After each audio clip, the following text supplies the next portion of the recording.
Hello, welcome to Free Math Lessons. Today we're going to be looking at practice paper set 3 for 2023. And this is paper 1 higher. So if you're looking to prepare for your exams for this coming May and June 2023, then work through this paper with me. So without delay, let's make a start. First question here. Work out the area of a semicircle with the radius 8. So if I want to draw the semicircle, this is what semicircle would look like. And if I mean radius 8 centimeters, so this is, let's say, center, and then the radius would be from that point to this point here. That's 8 centimeter. Now this would be given to you in your formula booklet. What's the area of circle? Okay, so area of circle would be pi r squared. So pi times radius squared. Again, you can look through the bid mass. You need to square first. So make sure you square the r first. So to square the radius and then multiply by pi. But we've been asked to give our answer in terms of the pi. So we just have to leave it as it is. So the area of the circle, full circle, would come from pi times radius squared. So we're just going to substitute the number in. Pi times 8 squared. 8 squared is 64. So we would get 64 pi for area of the full circle. But I only want the half of the circle. So what's the half of 64 pi? It would be 32 pi because I only want the area of this half here. And that's your answer, 32 pi. And if they ask you to give the units, the radius is in centimeter. And remember, the area is going to be measured in small squares, centimeter by centimeter squares. So we're going to write the unit down saying centimeter squares. So always remember to write down the units. Question 2, expand the brackets. Expanding the bracket is really straightforward. Again, I would prefer that you start using a grid method rather than any other method. But if you're at advanced level, you should be able to do that without problem. So we're looking at 3x squared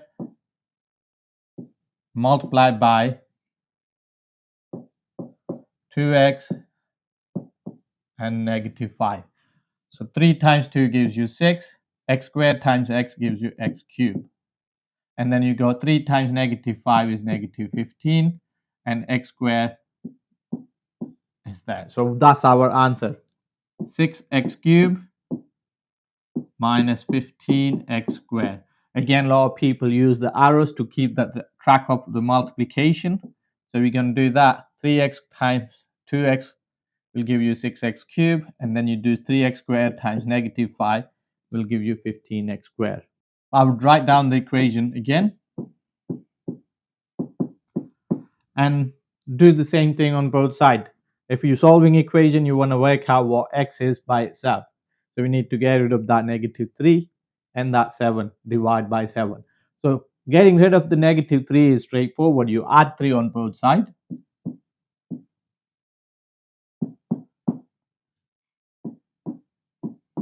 So you on the left hand side, you're left with x plus x over 7, x divided by 7. On the right hand side, that will give you 4 add 3, which is 7. Now to get rid of divide by 7, you need to multiply this side by 7. And if I multiply left hand side by 7, I need to multiply right hand side by 7 as well. So get 7 divided by 7 is 1. So you're left with 1x on the left hand side. And 7 times 7 is 49. And you can always check your answers. 49 divided by 7 is 7. Take away 3. That should give you everything that you got on the right hand side, which is 4. 2 fair dice are rolled. And this is a tree diagram for those. So we need to complete the tree diagram. So probability of getting 4 is 1/6. So not 4 is the remaining. Probability of the 2, all the outcomes would always add up to 1. So there are 6 outcomes if you roll a normal fair dice. And the probability of getting 4 is 1/6. So there are 5 other numbers that's not going to be 4. So probability of getting not 4 is 5/6. Or you can look at it just saying 1 take away 1/6. That gives you 5/6. Same thing here. Because we're rolling that same dice twice, so probability of getting the 4 again is 1/6. Probability not getting 4 is 5/6. Same thing, if you didn't get 4 in the first place, then you're still getting the 4 in the second row is still 1/6 and 5/6 for not getting 4. Work out the probability that both dice land on 4. So if you were using the probability tree diagrams, what you can do is saying, okay, probability of getting 4 in the first go is 1/6. So you take that 1/6 and multiply with this 1/6 here. So probability of getting 4 on both guys, 4 and 4. So probability of getting 4 and 4. So word and here, if you want to remember it that way, we multiply the probabilities. So probability of getting 4 is 1/6. And means multiplication. Probability of getting another 4 is 1/6. And you multiply them together. That would be 1 out of 36. Work out the probability that at least one of the dice not land on 4. At least one of the dice shows this. So we can take the root 4 and not 4. That's at least 1. This one here. Or you can take not 4 and 4. That's at least 1. Or you can take the root not 4 and not 4. That does have at least 1 not 4. So we're looking to get at least one of these not 4. So now if you want to look for these 3 outcomes, and we already have the outcomes for both of them being 4. That's the only outcome we don't want. So if you take away 1 out of 36 from 1, that gives you the answer. So these 3 outcomes here, all 4 of them should add up to 36 out of 36. So if I take away, that's the only outcomes I don't want from 36 out of 36, then we get our answer, which is 35 out of 36. Because we did 1 take away 1 out of 36. Air pressure in a tire is 3.2 bar and is leaking at the rate 0.2 bars per day. Assume the air continues to leak at the same rate. On after how many days we will have 1.8 bar of pressure. So we need to look at it. We're starting with 3.2 bar and we want to get to 1.8 bars. So we're saying, okay, let's take away 1.8 bar. What do you left with? 1.4. So we're losing 1.4 bars altogether, and we're losing at the rate of 0.2. So all I have to do is 1.4 divide by 0.2. What would you get? So again, if you're doing the decimal division, just trying to be careful with those. 1.4 over 0.2. If you want to get rid of the decimals when you're doing the division with the decimal, multiply top number by 10, multiply bottom number by 10. If you're multiplying top and bottom by 10, this is what we're doing. I'm multiplying by 10 over 10, which is 1. And if you multiply anything by 1, it's not going to change anything about this fraction. We're not changing anything. It's just changing the number, not the value of it. The value will still remain same. So we can write that down as a 14 over 2. Multiplying top by 10, multiplying bottom by 10. 14 over 2 is same as 7. So it will take 7 days to get to the pressure when it's 1.8 bar. In fact, the rate that air leaks decreases each day. That makes sense. That makes perfect sense. So if you have more pressure, it will leak out quickly. Okay, and then when the pressure reduces, then it leaks out slightly lower rate. So it will take actually longer to get to 1.8 days than 7 days. We don't know how much longer because we've not been given actual rate of decrease. So we're just going to say, how does that affect your answer to part A? All we're saying is it will take longer.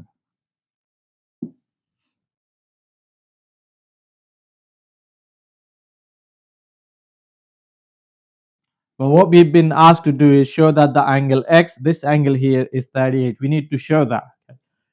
So if you want to show that this angle here is 38, then we need to work with this 68 and this 82.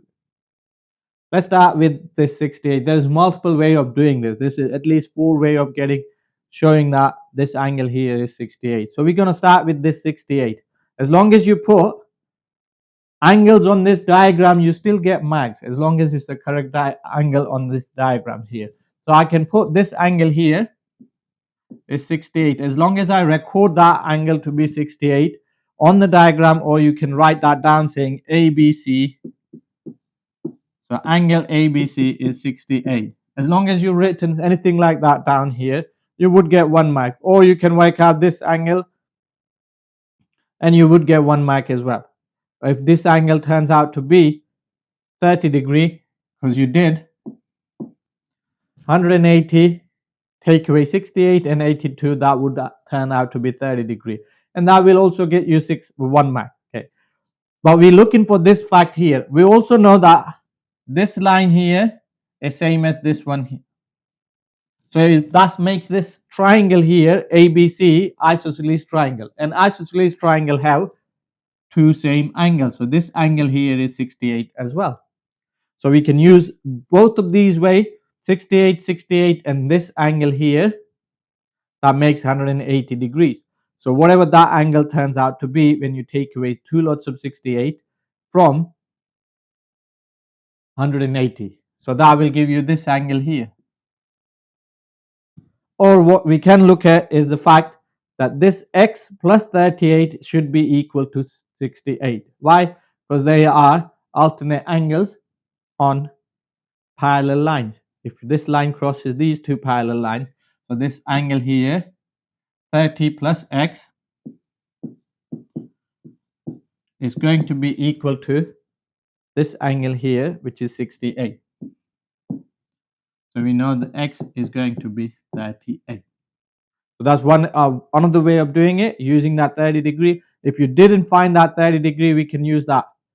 82 is same as x plus this angle here. So I can look at it saying with the x and this angle here, they add up to 82. Why? Because again, they are these two parallel lines and makes alternate angle with these two parallel lines here.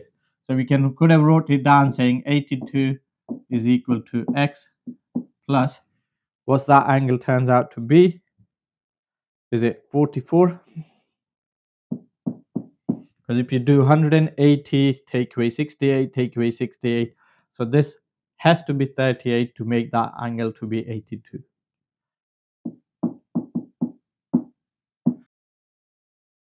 Here's the third and fourth term of Fibonacci type sequences.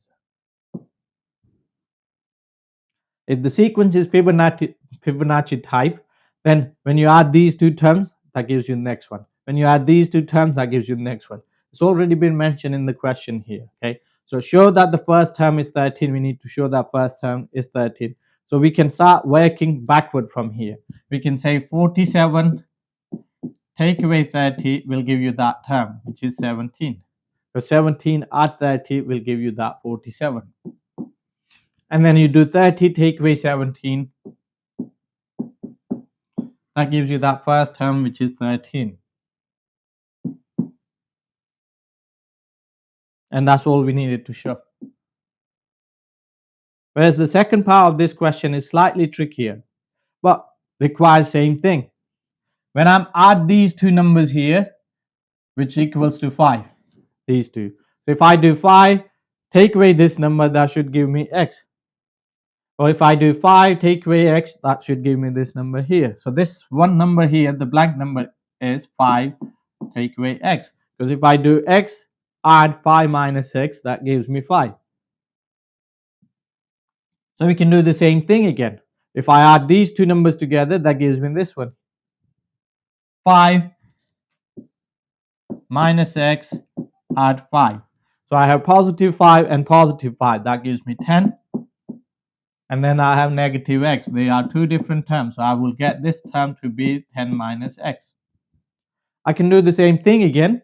5 add this term will give me the last term. And that's what we're actually looking for. Work out an expression in terms of the x for the fifth term. We're looking for that term going to be. That term comes from doing this term here, 5 add 10 minus x.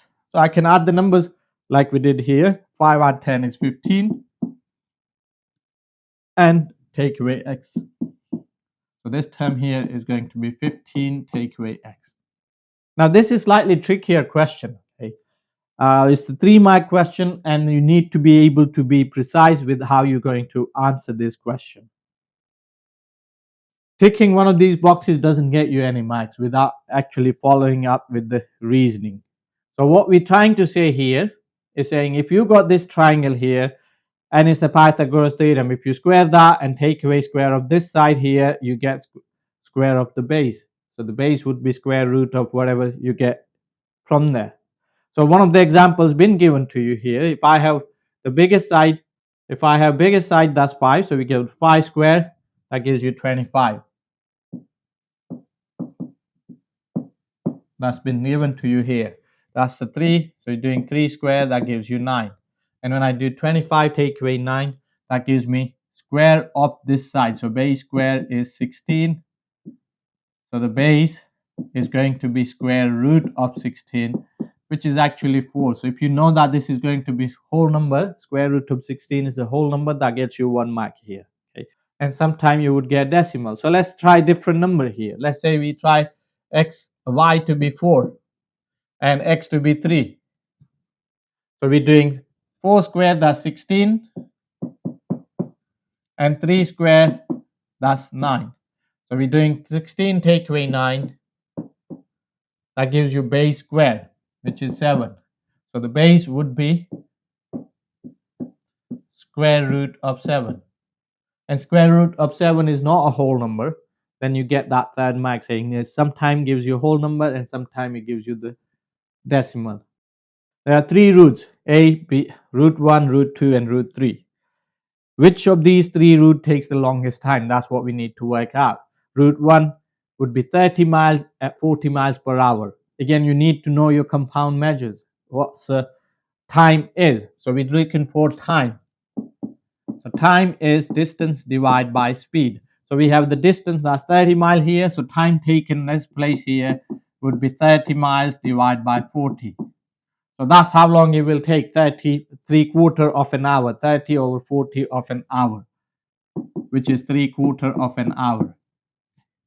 And 3/4 of an hour is 45 minutes. Because if I want to change this hour into minutes, 1 hour is equal to 60 minutes.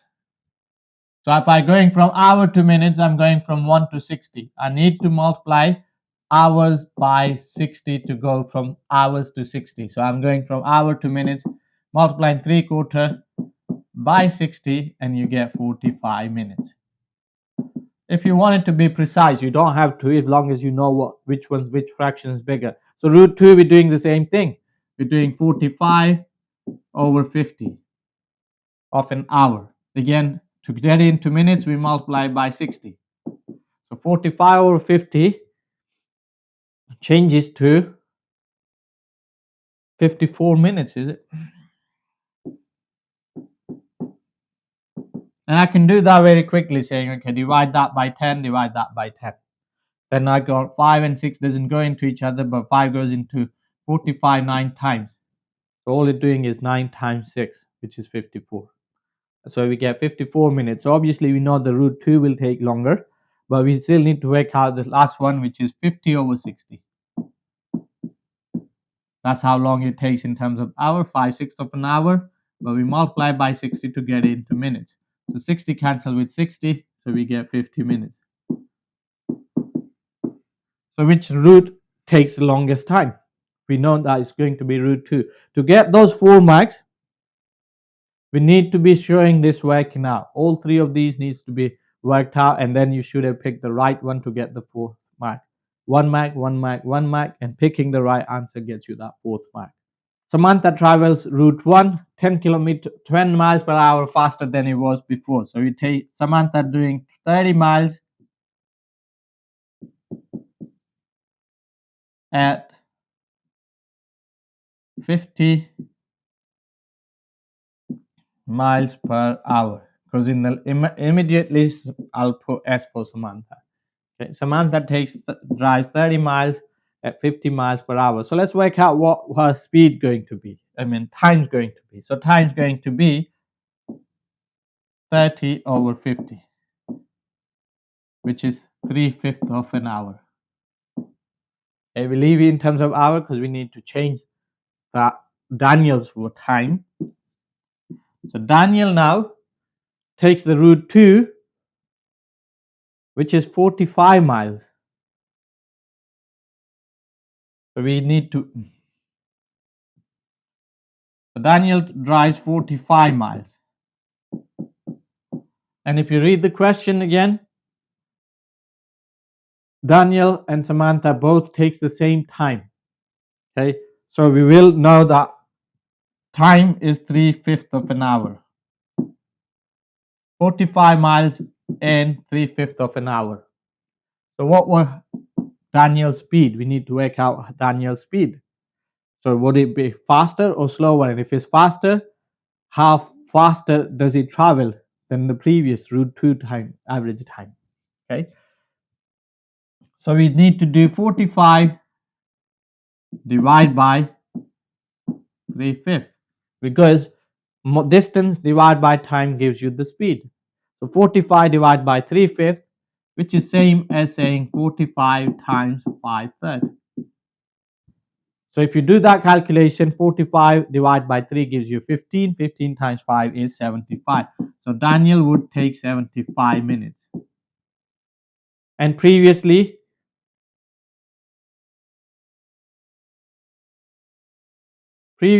root 2 was taken saying 45 at 50 miles per hour. And then Daniel takes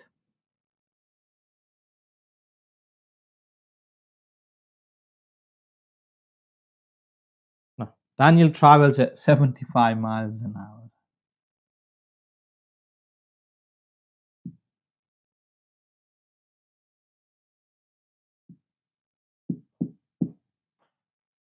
Forty-five divided times by 5/3 will give you 75 miles per hour. So initially on that route, someone was traveling at 50 miles per hour. Now that Daniel's traveling at 75 miles per hour, so we know Daniel's going to be traveling faster by 25 miles per hour.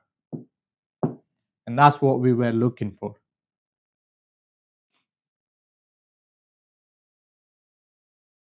Question 10. Work out the value of A when x is equal to -1. All I'm going to do is put that in the calculation there.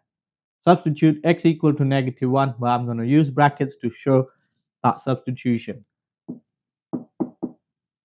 A equal to -1,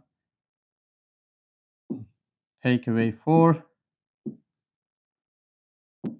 -1, add 3, over -1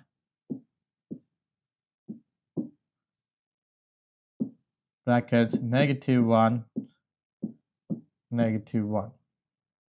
So now what we got here is just being really careful when you're dealing with negative. -1, -4 gives you -5 at the top. Then multiplying by -1 add 3 gives you 2. And then at the bottom we got -1 bracket first. So -1, -1 is -2. Multiplied by -1 gives you +2. So 2 cancels out with this 2, or you can say top is -10. Divide by 2 gives you -5 as an answer. Circle your answer. A is positive. When x is between 2 and 4, is A going to be positive? Is A going to be 0, a negative, or positive? Okay, so when x is between 2 and 4, that's what we want to work out. Anything between 2 and 4. So if x is bigger than 1, then the bottom number is going to be positive. If that number is possibly going to, if x is between 2 and 4, so that taking away 4, so that's negative, that's positive. Negative times positive gives you negative at the top. And then at the bottom, we will get positive number. And so negative divided by the positive will give you negative as an answer. Always going to be the case. So A is negative. Estimate the value of 19.4 square plus 30 times root 104. So estimate means you always round your numbers to one significant figure. If you round it to anything else, you might struggle to answer that question. And in fact, if it doesn't tell you what you're rounding it to, you always round it to one significant figure to get full marks. Otherwise, you lose those easy 3 marks. First, it makes the calculation a lot easier when you start rounding it to one significant figure, and you would get full 3 marks. Round 19.4 to one significant figure, that would be 20 square. 30 is already rounded to one significant figure, and the round 104 to one significant figure, that would be 100. So we got this calculation. You would get 1 mark for writing that down. Then you do the bid mass thing. So you square first. So 20 square is 400 plus 30 times square root of 100 is 10. What you get is then 400 plus 300, which is 700. Christopher buys a fridge for 259, and the delivery costs £20 for 8-mile journey, and is proportional to how far someone lives. So we can work out, if you're driving, charging £20 for 8 miles, how much do they charge for 1 mile? So you can work out that this 1 mile would be, divide that side by 8, we divide this side by 8. So we get 20 divided by 8 is 2.5. So 1 mile, for 1 mile they'll charge £2.5. £2.5 for 1 mile. So if Christopher lives 14 miles away from that, then we need to do 14 times 2.5 to work out the delivery charges for the Christopher, which is 14 times 2 is 28, and 14 times half is 7. So 28 add 7 gives you what? 35. So Christopher will have to pay £35 for the delivery. So will the total cost of the fridge delivery be more than 300? So we need to work that out, saying 259 at 35 will be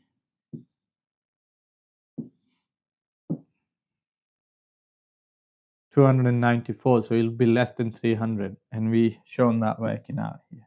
It won't be more than 300. That's A, that's C, and we first need to do is work out the midpoint M, midpoint of AC. To work out the midpoint of AC, we need to use this method here. The midpoint comes from, add the x coordinates together, so x1 of the A and x1 of the C. So we're adding the x coordinates together, 1 add 3, and then divided by 2 gives you the x coordinates. So 1 add 3 is 4, 4 divided by 2 gives you 2, so that's x going across 2. And then the y coordinate, same thing, doing 1 add 5, divide by 2, that gives you 3. So midpoint is actually 2, 3, which we got already. 2 across, 3 up, so that's the midpoint.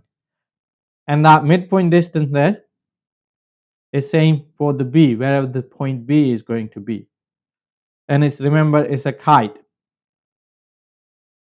And if I draw the diagonal, that would be going through here. And the diagonals of the kite across each other at 90-degree angle. So if I wanted to work out the same distance, 1 across 2 up, so I can do 2 across 1 up. So that's where the point B going to be. So if I look at the distance from BM to AM, is going to be exactly the same, and they are already at 90-degree angle. So we worked out what B is, what M is, and what C is. We need to work out the distance to D now. From the M to D is going to be double the distance here. So I'll continue with that. That's 1 distance, and another 2 down, that's 2 distance. So the point D on that kite is going to be 6 across and 1 up. So point D is 6, 1, and point B is going to be 0, 4.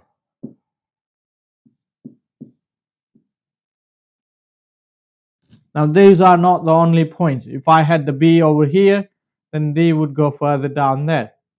So I could have another point. Possible points is this one here and this one here. So if I make this one to be B, which is 4, 2. So if I say for B is 4, 2, then the D is going to be minus 2, 5.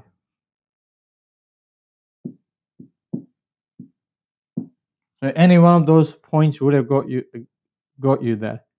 So those are the two options. Sorry, now there's one coordinate. So you could have got the right marks for having one of those answers up there.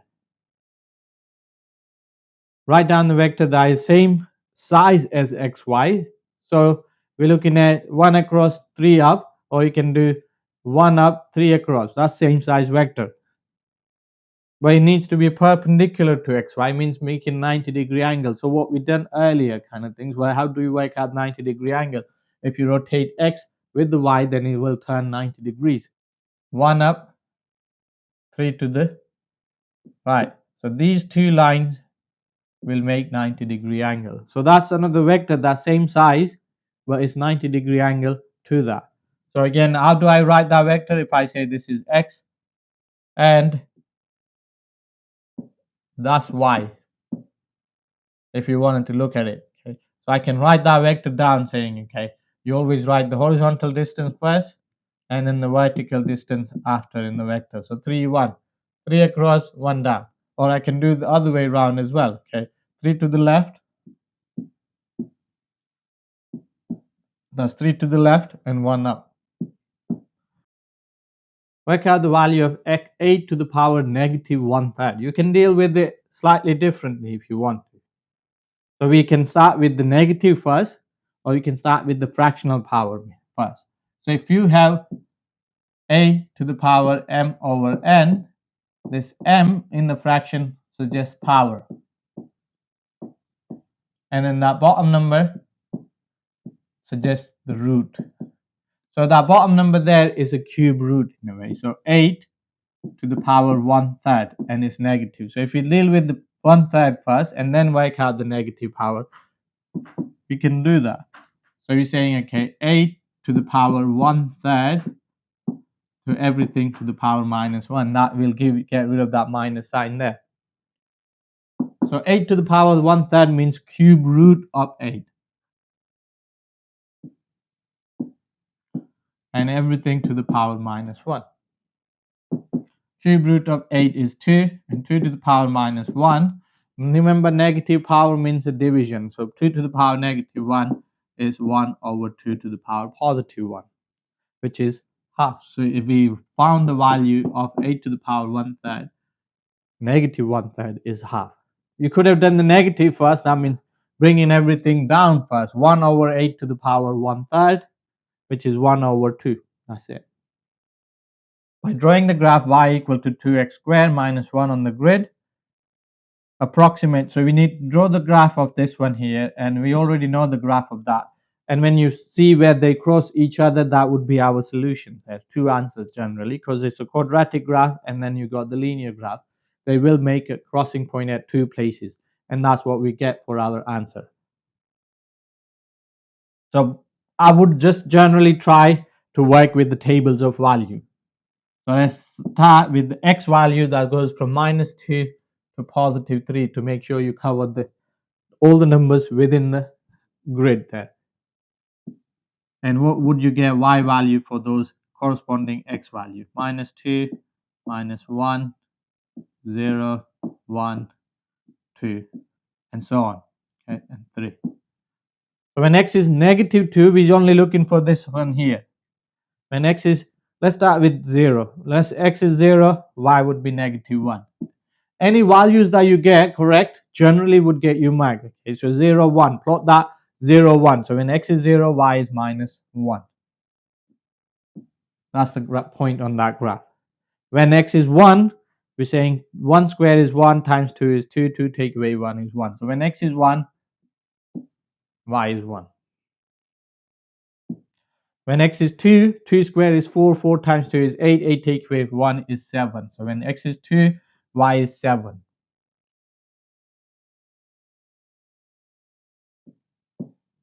And when x is 3, won't fit in the graph.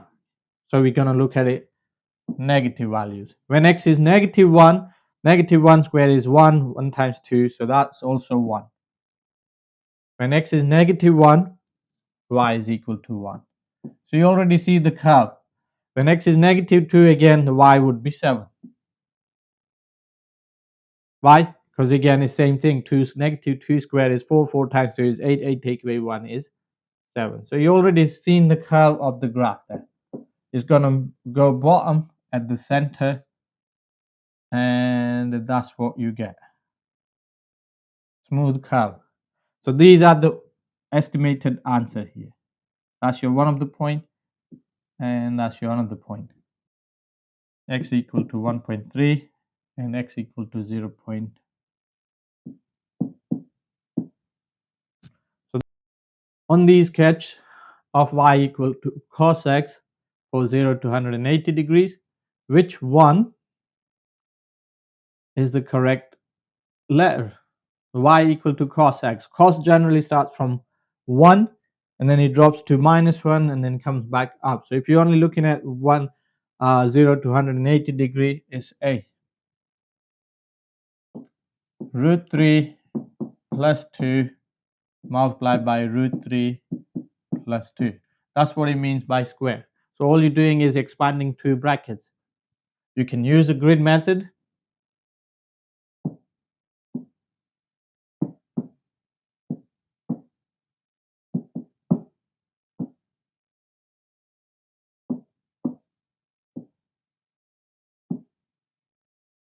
So we're doing root 3 times root 3, that gives you 3.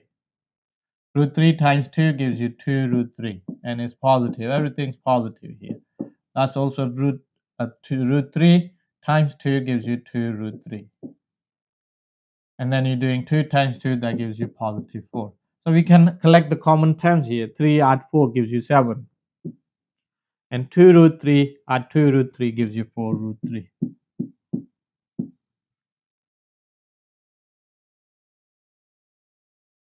Convert 0.35 to a fraction. Give your answer in simplest form.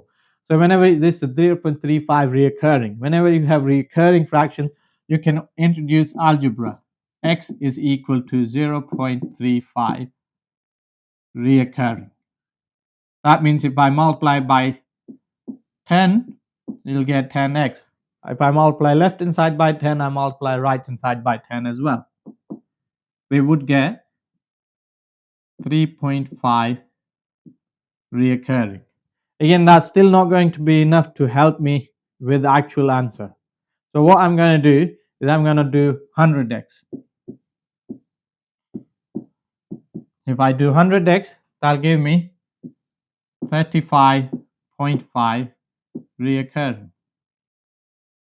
So now if I actually want to get rid of that 3.5 reoccurring, I can do is 100x take away 10x. So we look at that equation, take away that equation. So equation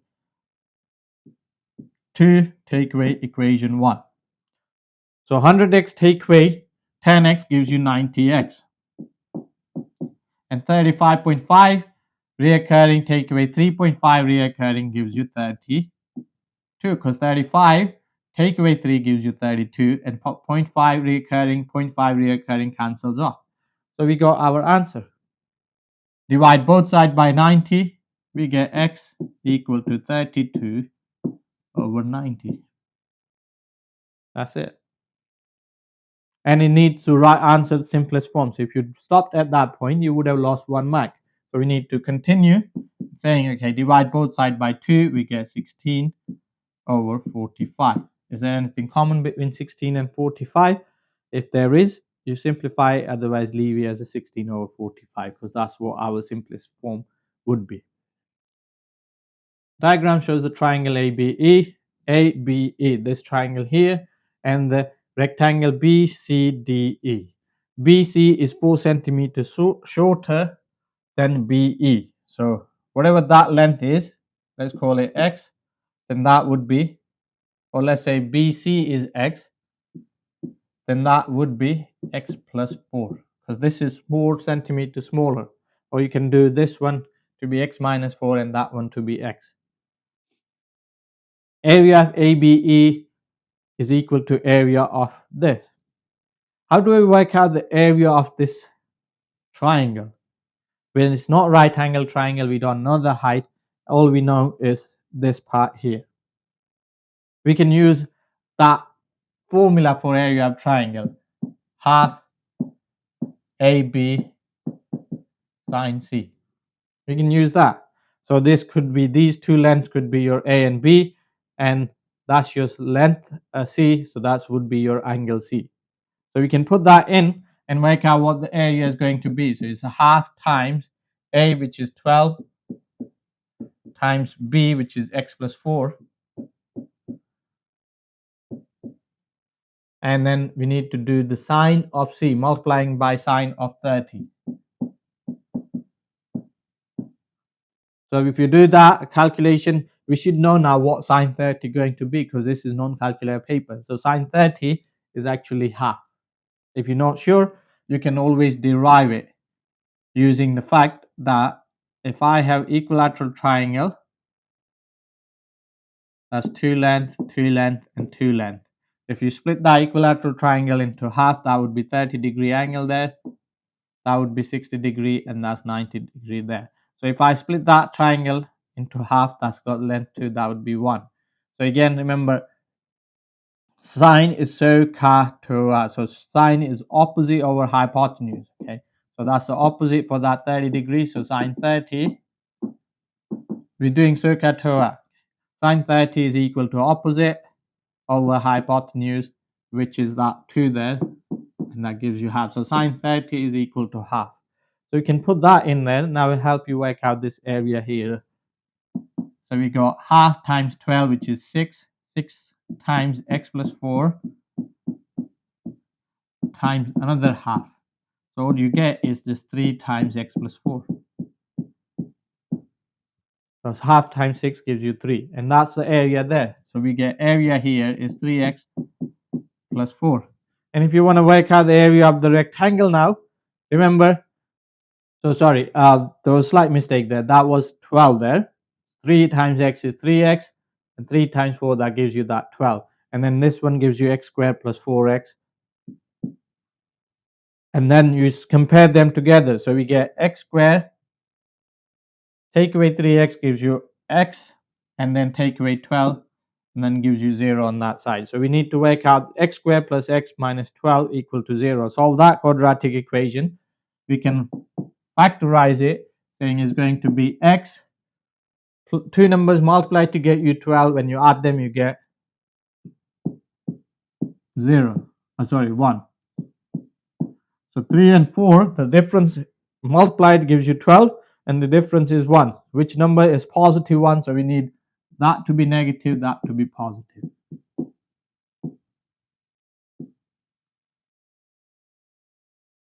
So x plus 4 multiplied by x minus 3 is equal to 0. So you know x is either negative 4 or x is equal to 3. So if x is negative 4, that length wouldn't be negative there. So you can't use negative 4 as an answer. We have to use 3 as an answer. And we've been asked to work out what BE is. And if x is 3, then the BE would be 7. So you can't use that as an answer. It has to be that. You can't have negative length.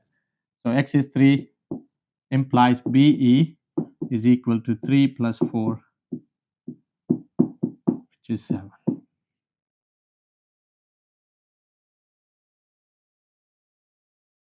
Question 20. Information shows this histogram shows information about the times some children took to complete a puzzle. And these are the frequency density here we got, and then you got the time here. So frequency density means the frequency being taken into consideration. The area is your frequency. Area is equal to frequency. Okay, that's what you need to know. Estimate the number of students who took the less than 85 seconds. So we put a line at 85 seconds, which is halfway line here, and then work out area before that.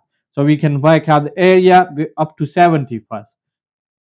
So 70 is 40 to 70. That means it's got 30 time. 30 seconds multiplied by 0.3. That gives you 9. There's 9 children took less than 70 seconds. And then you got the bar that goes for 80, 70 to 80. That's frequency 10, 10, width 10, and height 0.6. So you're doing 10 times 0.6, which gives you 6 people there. And then for 70 to 90 is 5 people basically, because we look for the time that's 85 seconds, up to 85 seconds, and that frequency density is 1. So that 5 multiplied by 1, which gives you 5. And when you add them together, that gives you all the people that took less than 85 seconds. So 11 add 9 gives you 20. So there are 20 children took less than 85 seconds. So this 30 seconds at 0.3 density. So what area is frequency? Remember, the area there is 9, area there is 6, and half of that area would be 5. And that's why we're estimating it. We don't know exact number. Work out the value of 7 root 5, take away root of 2 and 2/9. Give your answer in that form. So we need to get into terms of root 5, simplify thirds. So let's say we're trying to get first this thirds simpler form, or get this shorted in a way so you have it in that form. Either way, it's 4 mark questions, so not going to be just one step. So let's write 7 over root 5 minus root 2 and 2/9. We can write it as under 1 root, and 9 times 2 is 18. 18 add 2 is 20. So we can write that as a 29th and 1 fraction. And what does that mean is you can actually separate the root in there. So we can rewrite this part here as 4 times 5 over square root of 9. So this here is there. We're just rewriting it properly, okay? Because you can separate it. So square root of 5 times square root of 4 will give you square root of 4 is 2. So we get 2 root 5 there. And then root 9 is 3. So we got 2/3 of root 5. And then I can do the same thing here. Let's simplify this one here. 7 over root 5, multiply top and bottom by root 5, you get 7 root 5 over 5. We simplify or rationalize the denominator. Now we can do the subtraction. 7 root 5 over 5, take away 2 root 5 over 3. Get the common denominator going, which would be 15 in this case. So we rewrite them. So as the common denominator is 15 for both of those. So if I'm multiplying that by 3, that means you get 21 root 5. And you're multiplying that by 5, it gives you take away 10 root 5. So 21 root 5 take away 10 root 5 will give you 11 root 5 over 15. And that's your answer. We needed A is 11, B is 15, and we got that root 5. In the Venn diagram, 350 students in the college, 350 students at college. B is student who takes biology, and C is the student who takes chemistry. One student chosen at random. Work out the probability that student take biology. So biology students are 34 plus 22. Altogether, we get 56. There are 56 students who takes biology out of 350 students. Thus, epsilon means that the whole rectangle have 350 students altogether. Where is my answer gone? So it's a 56 students out of 350 students.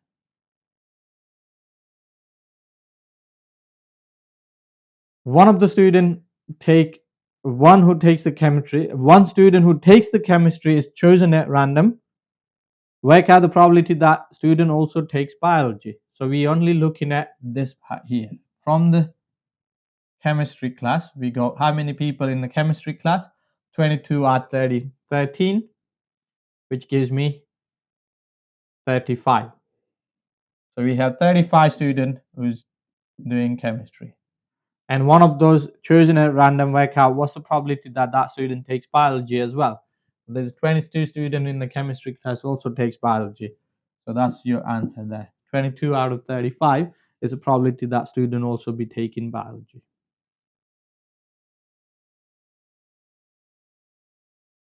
Again, now we've been given IT as and business study. That's the IT circle, and that's business study. And this one's we've only been given people who are not doing either of those subjects, which is 206 students.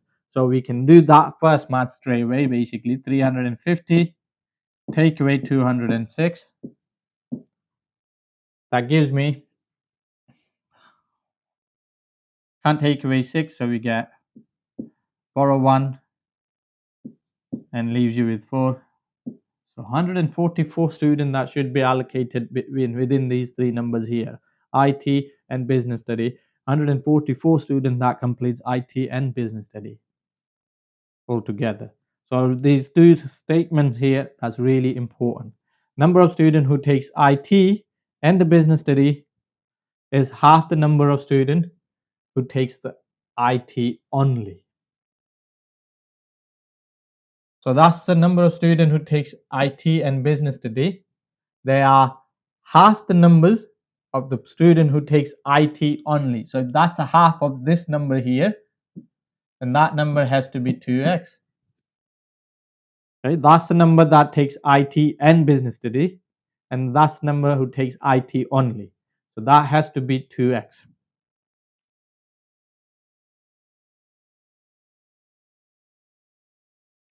Number who takes business study is double the number who takes IT. So this is the number who takes the IT, and that's the number who takes the business study. So the IT takes 3x. That means business study should have 6x. That's the double. That's what it means. IT is 3x, business study should be 6x. So if that's x there already in the business study, then that should be 5x to make the entire things to be 6x. Work out the value of x, and we know all of these numbers should add up to 350, and we already taken away this 206, so we're saying these numbers here should add up to 144. So let's add them all up. So we got 5x plus x plus 2x gives you 8x, and those 8x should add up to 144. So it's interpreting these two lines could have got you that 3 max. Nothing difficult about solving that equation, because it's x equal to 144 divided by 8. 8 goes into 14 one times with the 6 remainder, and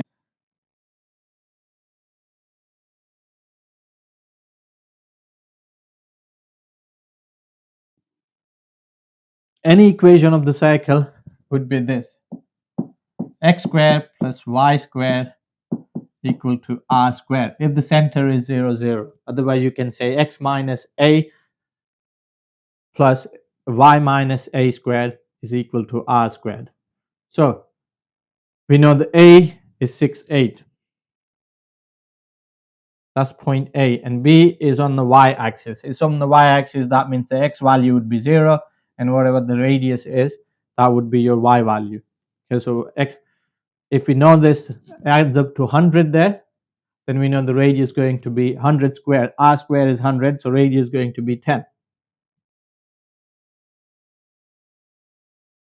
Show that the coordinates of B are 0, 10. So all we have to say, okay, R squared is equal to 100. That gives me R to be equal to 10. And if R is equal to 10 and B is on the y-axis, that has to be negative 10 basically. Therefore, B is 0 minus 10. 1 max, so I don't expect to do a lot other than saying R is 10. Give reason why PA is equal to PB. PA is equal to PB. So those are two tangents. And two tangents of a circle meets outside point, they are equal. If the two tangents meets anywhere those two tangents cross, this line going to be same length as this line here. All I can say is the tangents meet at outside point are same length. I don't know, it might not make sense, but that's what we are trying to say. Those two tangents should be exactly the same length to meet the outside length. Point P is AB. Work out the value of A and B. It's 4 marks. So one of the things we know about the tangent that cuts this one here. So this tangent and the y-axis make 90-degree angle. So this line here, that should be parallel to the x-axis. And the equation of this line here is actually y equal to negative 10. So all the y value is going to be negative 10. So this point here, where you got x and the y, so y value would be negative 10. In other words, we're saying A and B. So that B is negative 10. So we know the B is equal to negative 10 for that reason. So this point you can look at it as A and negative 10. So that length is A. Right, okay. We know these two lines are the same length. So work out the length of this line here. I can use this fact that we already know this part here, the minus 10. Saying that point, take away 6, A take away 6 and square it.